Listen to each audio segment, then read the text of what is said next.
Hello, ಎಲ್ರಿಗೂ ನಮಸ್ಕಾರ. ನನ್ನ ಹೆಸರು ಪ್ರಿಯಾಂಕಾ. ಇವತ್ತು ನಾನು ಈ ವಿಡಿಯೋದಲ್ಲಿ ನಿಮಗೆ ಪ್ರಿಮಿಟಿವ್ ರಿಫ್ಲೆಕ್ಸ್ ಅಂದರೆ ಏನು ಅನ್ನೋದ್ರ ಬಗ್ಗೆ ಮಾಹಿತಿನ ಕೊಡ್ತಿದ್ದೀನಿ. ಪ್ರಿಮಿಟಿವ್ ರಿಫ್ಲೆಕ್ಸ್ ಅಂತ ನಾವೇನು ಹೇಳ್ತೀವಿ, ಅದು ಮಗು ತಾಯಿ ಹೊಟ್ಟೆಯಲ್ಲೇ ಇರಬೇಕಾದ್ರೆ ಡೆವಲಪ್ ಆಗೋಕ್ಕೆ ಶುರು ಆಗುತ್ತೆ. ಮಗು ಬೆಳೀತಾ ಬೆಳೀತಾ 1 ವರ್ಷ ಆದಮೇಲೆ ಆಟೋಮೆಟಿಕ್ಕಾಗಿ ಈ ಪ್ರಿಮಿಟಿವ್ ರಿಫ್ಲೆಕ್ಸು ಹೊಟ್ಟೋಗುತ್ತೆ.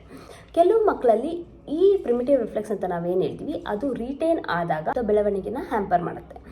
ಉದಾಹರಣೆಗೆ, ನೀವು ಅಲ್ಟ್ರಾಸೌಂಡಿಗೆ ಹೋಗಿದ್ದಾಗ ಕೆಲವು ಮಕ್ಕಳು ನಿಮ್ಮ ಹೊಟ್ಟೆಯಲ್ಲಿ ಇರಬೇಕಾದ್ರೆ ಈ ಹೆಬ್ಬೆಟ್ನ ಬಾಯಲ್ಲಿ ಇಟ್ಕೊಂಡು ಚಿಕ್ತಾ ಇರ್ತಾರೆ. ಸ್ಕ್ಯಾನಲ್ಲಿ ಅದನ್ನು ನೀವು ನೋಡಿರಬಹುದು. ಇದನ್ನ ಸಕಿಂಗ್ ರಿಫ್ಲೆಕ್ಸ್ ಅಂತ ಹೇಳ್ತಾರೆ. ಇದೆಲ್ಲ ಇನ್ವಾಲಂಟ್ರಿ ಮೂಮೆಂಟ್ಸ್. ಇನ್ವಾಲಂಟ್ರಿ ಅಂತ ಅಂದರೆ ಮಗುವಿನ ಕಂಟ್ರೋಲಲ್ಲಿ ಇಲ್ಲದೆ ಇರುವಂತಹ ಮೂಮೆಂಟ್ಸ್. ಈಗ ನಾವು ಹಾಯ್ ಹೇಳೋಕ್ಕೆ ನಮ್ಮ ಕೈನ ಈ ಥರ ವೇವ್ ಮಾಡ್ತೀವಲ್ಲ, ಇದು ವಾಲಂಟ್ರಿ ಮೂಮೆಂಟ್. ಇದು ನಾವಾಗಿ ನಮ್ಮ ಕಂಟ್ರೋಲಲ್ಲಿ ನಾವು ಮಾಡ್ತಾ ಇರುವಂತಹ ಮೂಮೆಂಟ್. ಇದು ಇನಿಷಿಯೇಟ್ ಆಗಿರೋದು ನಮ್ಮ ಬ್ರೈನಿಂದ. ಸೊ ಇನ್ವಾಲಂಟ್ರಿ ಮೂಮೆಂಟ್ಸ್ ಅಂತ ನಾವೇನು ಹೇಳ್ತೀವಿ, ಇದು ಮಕ್ಕಳಲ್ಲಿ ಇನ್ನೂ ಬ್ರೈನ್ ಡೆವಲಪ್ಮೆಂಟ್ ಆಗಿರೋದಿಲ್ಲ. ಆಗ ಸ್ಪೈನಲ್ ಕಾರ್ಡ್ ಮತ್ತು ಬ್ರೈನ್ ಸ್ಟೆಮು ಇದು ಇನಿಷಿಯೇಟ್ ಮಾಡುವಂತಹ ಮೂಮೆಂಟ್ಸ್. ಮಗು ಮಲಗಿರುವಾಗ ಕುಕ್ಕರ್ ಕೂಗಿದ್ರೆ ಸಡನ್ ಆಗಿ ಈ ಥರ ಇದು ಮಾಡುತ್ತೆ. ಇದನ್ನು ಮೋರೋ ರಿಫ್ಲೆಕ್ಸ್ ಅಂತ ಕರೀತಾರೆ. ಸೊ ಇದು ಕೂಡ ಒಂದು ಸ್ಟಾರ್ಟಲ್ ಆಗುವಂತಹ ಒಂದು ರಿಫ್ಲೆಕ್ಸ್.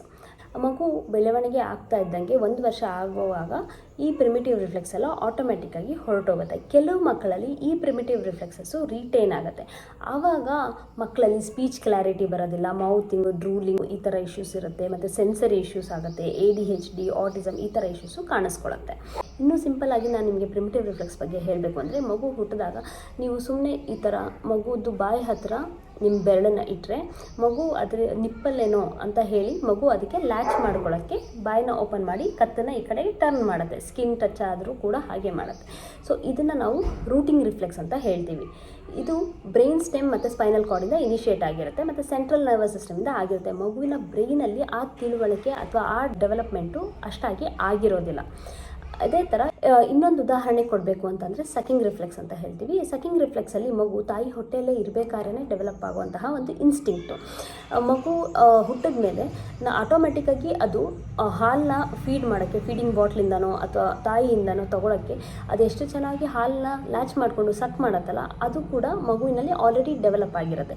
ಕೆಲವು ಮಕ್ಕಳಲ್ಲಿ ಅಂದರೆ ಈ ಆಟಿಸಮ್ ಅಥವಾ ADHD ಇರೋ ಮಕ್ಕಳಲ್ಲಿ ಈ ರಿಫ್ಲೆಕ್ಸಸ್ಸು ಹಾಗೇ ಉಳಿದ್ಬಿಟ್ಟಿರುತ್ತೆ. ಅದನ್ನು ಹೇಗೆ ನಾವು ಸರಿ ಮಾಡ್ಬೋದು ಅಂದರೆ, ಇದಕ್ಕೆ ಕೆಲವೊಂದು ಆ್ಯಕ್ಟಿವಿಟೀಸ್ ಮತ್ತು ಕೆಲವೊಂದು ಎಕ್ಸಸೈಸಸ್ ಇದೆ. ಇದನ್ನು ಮಾಡಿಸೋದ್ರ ಮೂಲಕ ಆ ರಿಫ್ಲೆಕ್ಸಸ್ನ ನಾವು ಹೋಗಿಸಬಹುದು. ಸೊ ಈಗ ಸಕಿಂಗ್ ಮತ್ತು ರೂಟಿಂಗ್ ರಿಫ್ಲೆಕ್ಸ್ ಅಂತ ಏನು ಹೇಳ್ತೀವಿ, ಅದು ನಿಮ್ಮ ಮಗು ಈಗ 2 ವರ್ಷ ಆಗಿದೆ ಅಂದರೂ ಡ್ರೂಲಿಂಗ್ ಇಶ್ಯೂಸ್ ಇದೆ, ಸ್ಪೀಚ್ ಕ್ಲಾರಿಟಿ ಇಲ್ಲ, ಇದೆಲ್ಲ ಇರಬೇಕಾದ್ರೆ ಹೇಗೆ ನೀವು ಅದನ್ನ ಚೆಕ್ ಮಾಡ್ಬೋದು ಅಂತ ನಾನು ನಿಮಗೆ ಹೇಳ್ಕೊಡ್ತೀನಿ. ನಿಮ್ಮ ಮಗು ಕೆನ್ನೆ ಮೇಲೆ ನೀವು ಈ ಥರ ಇಂಡೆಕ್ಸ್ ಫಿಂಗರಲ್ಲಿ ವರ್ಟಿಕಲ್ ಲೈನ್ ಎಳೀರಿ. ಹಿಂಗೆ ಹೇಳಿದಾಗ ನಮಗಿಲ್ಲಿ ಏನು ಮೂಮೆಂಟ್ಸ್ ಆಗಲ್ಲ. ಅದೇ ರಿಟೈನ್ ರಿಫ್ಲೆಕ್ಸಸ್ ಇರೋ ಮಕ್ಕಳಲ್ಲಿ ನೀವು ಹೀಗೆ ಮಾಡಿದಾಗ ಈ ಥರ ಸೊಟ್ಟಕ್ಕೆ ಬಾಯಿ ಹೋಗುತ್ತೆ, ಟ್ವಿಚ್ ಮಾಡ್ತಾರೆ. ಸೊ ಈ ಥರ ಇದೆ ಅಂದಾಗ ನೀವು ನಿಮ್ಮ ಮಗುವಿನಲ್ಲಿ ಈ ರಿಫ್ಲೆಕ್ಸು ರಿಟೈನ್ ಆಗಿದೆ ಅಂತ ಅರ್ಥ. ಇದನ್ನು ಹೇಗೆ ನೀವು ಹೋಗಿಸಬಹುದು ಅಂತ ಅಂದರೆ, ನಿಮ್ಮ ಮಗುಗೆ ಈ ಎಕ್ಸಸೈಸ್ನ ನೀವು ದಿವಸ ಮಾಡಿಸ್ಬೇಕಾಗತ್ತೆ. 1 ಮೌತ್ ಸುತ್ತ, 2 3 4 5. ಇದಾದಮೇಲೆ ನೆಕ್ಸ್ಟು 1 2 ಕಣ್ಣು ಕೆಳಗೆ 3 4 5 ಮತ್ತು ಇಲ್ಲೂ ಒಂದು ಸರಿ 3 4 5. ಈ ಥರ ನೀವು ಮಾಡಬೇಕಾಗತ್ತೆ. ದಿನಕ್ಕೆ 2 ಸತಿ ಮಾಡಿ. ಒಂದು 15 ಡೇಸ್ ಮಾಡಿದ್ರು ಕೆಲವು ಮಕ್ಕಳಲ್ಲಿ ಬೇಗ ಈ ಟ್ವಿಚಿಂಗ್ ಹೊಟ್ಟೋಗುತ್ತೆ, ಕೆಲವು ಮಕ್ಕಳಲ್ಲಿ ಸ್ವಲ್ಪ ನಿಧಾನಕ್ಕೆ ಹೋಗುತ್ತೆ. ನೀವು ಇದನ್ನು ದಿವಸ ಮಾಡ್ಬೋದು. ಈ ಸೈಡು ಮತ್ತು ನೆಕ್ಸ್ಟು ಈ ಸೈಡು, 2 ಸೈಡು ನೀವು ಈ ಥರ ಮಾಡ್ಬೋದು. ಇನ್ನೊಂದು ಸರಿ ತೋರಿಸ್ಬಿಡ್ತೀನಿ. 2 3 4 5. ಕಣ್ಣು ಕೆಳಗೆ 2 3 4 5. ನೆಕ್ಸ್ಟ್ ಮಿಡಲಲ್ಲಿ 2 3 4 5. ಬೇಸಿಕಲಿ ಅಲ್ಲಿ ನೀವು ಸೆನ್ಸೇಷನ್ಸ್ನ ಕೊಡ್ತಾ ಇದ್ದೀರಾ. ಸೊ ಆಟೋಮೆಟಿಕಲಿ ಮಕ್ಕಳು ಅದಕ್ಕೆ ಯೂಸೇಜ್ ಆಗ್ತಾ ಈ ಥರ ಟ್ವಿಚಿಂಗ್, ಈ ಕಡೆಗೆ ಟ್ವಿಚಿಂಗ್ ಅದೆಲ್ಲ ಹೊರಟೋಗುತ್ತೆ. ಸೊ ಆವಾಗ ನೀವು ಸಕಿಂಗ್ ಮತ್ತು ರೂಟಿಂಗ್ ರಿಫ್ಲೆಕ್ಸ್ ಅಂತ ಏನಿದೆ ಅದನ್ನು ನೀವು ಕಂಪ್ಲೀಟಾಗಿ ನಿಮ್ಮ ಮಗುವಿನಲ್ಲಿ ಕಾಣಲ್ಲ.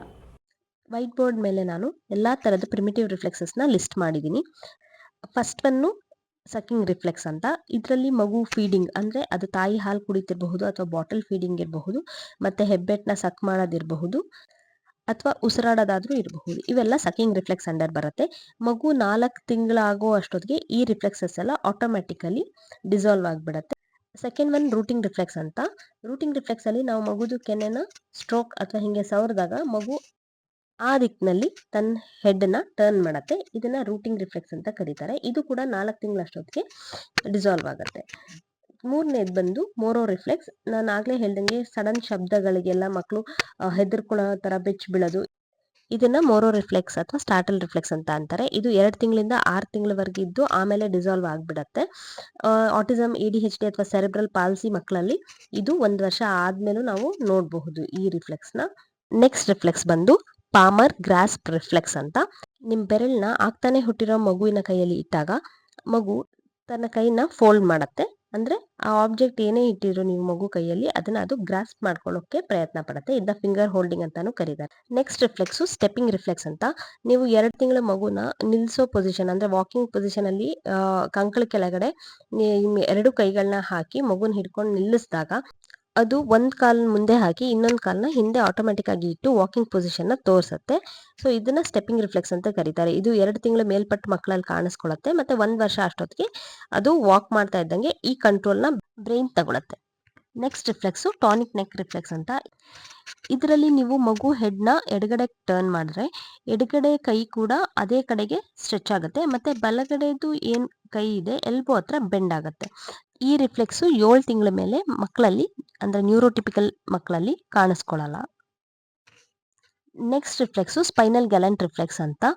ಅದು ಬೇಬೀಸ್ಗೆ ಮೂವ್ಮೆಂಟ್ ಮತ್ತೆ ಕೋಆರ್ಡಿನೇಷನ್ಗೆ ಹೆಲ್ಪ್ ಮಾಡುತ್ತೆ. ಇದು ಇಂಟಿಗ್ರೇಟ್ ಆಗಿ 9 ತಿಂಗಳಷ್ಟೊತ್ತಿಗೆ ಹೊರಟೋಗ್ಬೇಕು. ಯೂಶಲಿ 3 ತಿಂಗಳಿರುವಾಗ ಮಕ್ಕಳಲ್ಲಿ ಇಂಟಿಗ್ರೇಟ್ ಆಗಕ್ಕೆ ಶುರು ಆಗುತ್ತೆ. ಮತ್ತೆ 9 ತಿಂಗಳಷ್ಟೊತ್ತಿಗೆ ಇದು ಇಂಟಿಗ್ರೇಟ್ ಆಗುತ್ತೆ.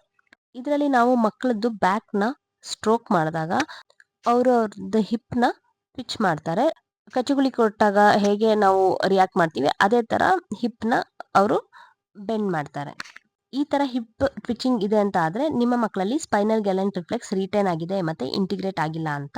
ಆಟಿಸಮ್ ಮಕ್ಕಳಲ್ಲಿ ಇದು ಹೈಪರ್ ಆಕ್ಟಿವಿಟಿ ಮತ್ತೆ ಫೋಕಸ್ ಅದಕ್ಕೆಲ್ಲ ಇದು ಕಾರಣ ಆಗುತ್ತೆ. ಇದಕ್ಕೆ ಕೆಲವೊಂದು ಆಕ್ಟಿವಿಟೀಸ್ ಇರುತ್ತೆ, ಅದನ್ನ ನಾನು ಮುಂದೆ ಬರೋ ವಿಡಿಯೋಗಳಲ್ಲಿ ಹೇಳ್ತಾ ಹೋಗ್ತೀನಿ. ಕೊನೆಯದು ಪ್ಲಾಂಟಾರ್ ರಿಫ್ಲೆಕ್ಸ್ ಅಂತ. ಇದರಲ್ಲಿ ನಾವು ಒಂದು ಪೆನ್ನಿಂದ ಅಥವಾ ಯಾವ್ದಾದ್ರು ಒಂದು ಪೇಂಟಿಂಗ್ ಬ್ರಷ್ ಇಂದ ಮಕ್ಕಳದ್ದು ಪಾದದಿಂದ ಬೆರಳುಗಳ ಕಡೆಗೆ ಸ್ಟ್ರೋಕ್ ಮಾಡಿದಾಗ ಬೆರಳುಗಳು ಹೊರಗಡೆಗೆ ಫ್ಯಾನ್ ಔಟ್ ಆಗುತ್ತೆ, ಅಂದ್ರೆ ಸ್ಟ್ರೆಚ್ ಆಗುತ್ತೆ ಮತ್ತೆ ಔಟ್ವರ್ಡ್ ಬೆಂಡ್ ಆಗುತ್ತೆ. ಆ ತರ ಆದ್ರೆ ಅವರಲ್ಲಿ ಪ್ಲಾಂಟಾರ್ ರಿಫ್ಲೆಕ್ಸ್ ರಿಟೈನ್ ಆಗಿದೆ ಅಂತ ಅರ್ಥ. ಇದು ಯೂಶಲಿ 1 ವರ್ಷ ಆಗ್ತಾ ಇದ್ದಂಗೆ ಇಂಟಿಗ್ರೇಟ್ ಆಗ್ಬಿಡುತ್ತೆ. ಆಗಿಲ್ಲ ಅಂತಂದ್ರೆ ಈ ರಿಫ್ಲೆಕ್ಸ್ ರಿಟೈನ್ ಆಗಿದೆ ಅಂತ ಅರ್ಥ.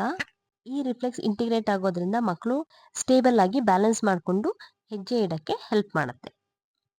ನಿಮ್ಮ ಮಕ್ಕಳಲ್ಲಿ ಯಾವುದೇ ತರದ ರಿಫ್ಲೆಕ್ಸಸ್ ರಿಟೈನ್ ಆಗಿದ್ರೆ ನಾವು ಇದಕ್ಕೆ ಏನೇನು ಎಕ್ಸಸೈಸಸ್ ಮಾಡಿಸಿ ಆ ರಿಫ್ಲೆಕ್ಸ್ ನ ಇಂಟಿಗ್ರೇಟ್ ಮಾಡಬಹುದು ಅನ್ನೋದು ಮುಂದೆ ಬರೋ ವಿಡಿಯೋಗಳಲ್ಲಿ ತಿಳಿಸ್ತಾ ಹೋಗ್ತೀನಿ.